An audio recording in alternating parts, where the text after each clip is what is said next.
you begin the project of installing a 240 volt socket, you're going to want to make sure that you have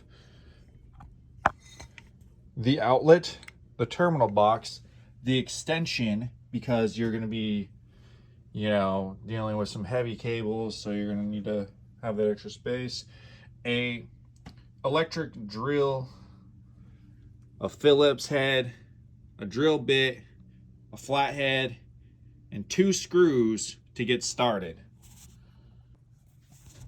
All right, this is the terminal box. This is a single outlet terminal box, and this is the 240 volt outlet. As you can see, 240 volt outlet will fit on any standard terminal box, even if it is in a country with 120 volts, mostly 120 volt outlets. These boxes will still work for that.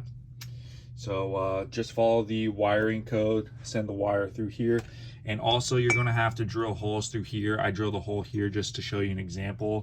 That's going to get mounted here when we're done.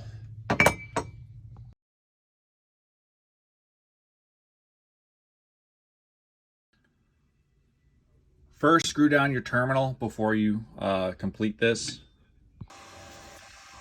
All right, and once you screw in, if you're missing screws for this terminal like I am, then you're going to screw one screw here and one screw here.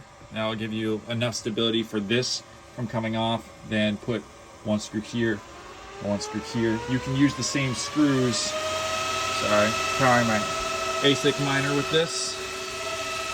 So unplug it. I'll show you how it's better. Yeah, we're gonna do it like that actually.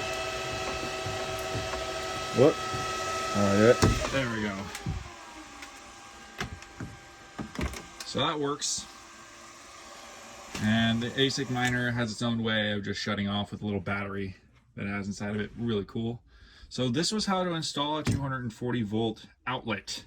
I hope you all found this enjoyable. Just remember that I am using an R-type to power this L-type. So just keep that in mind. Thanks for watching.